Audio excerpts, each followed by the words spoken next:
Hi guys! For today's mini vlog, magme-makeover nga pala kami ng kwarto ng aking kapatid. And ayan na nga, sinisimulan na namin ang pagpinis ng pader.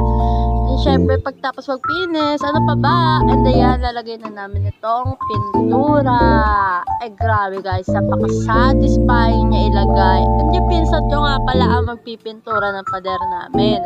And syempre, tumulong din kami. And ayan na nga, medyo napabilis na dito dahil nga, first coating lang naman nito guys. And may wallpaper kami ilalagay dyan. Kaya, it's okay. And ayan na nga yung finish. And pupunasan na nga pala namin yung tiles dahil dito, sunod na namin ilalagay ang vinyl. Yes guys, naka-vinyl kami kahit naka-tiles.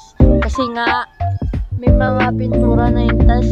Kakain din ng aking ate. And siya yung bumili niya. And naisip niya naman din.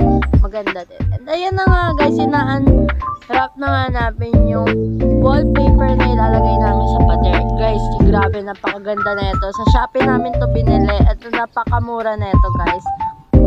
And ayan na nga guys, nakikita nyo, kinakabit na ng aking kapatid ang wallpaper. Ayan, hindi niya maabot guys. Sorry.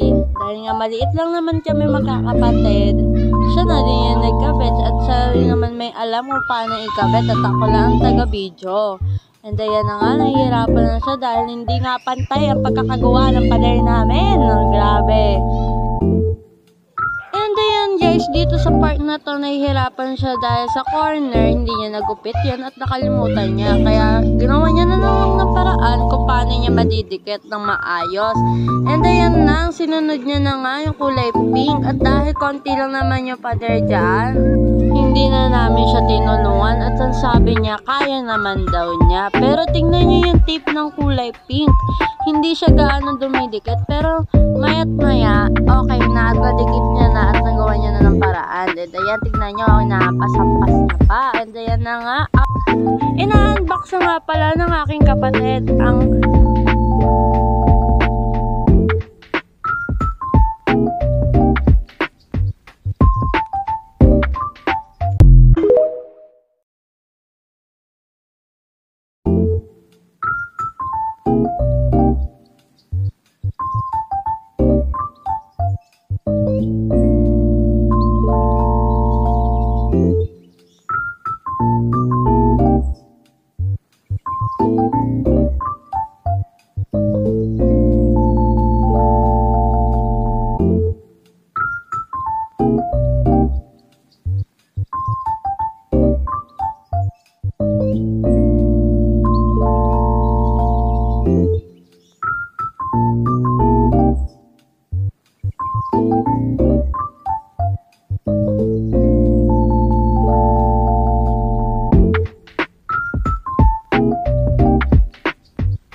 Bye!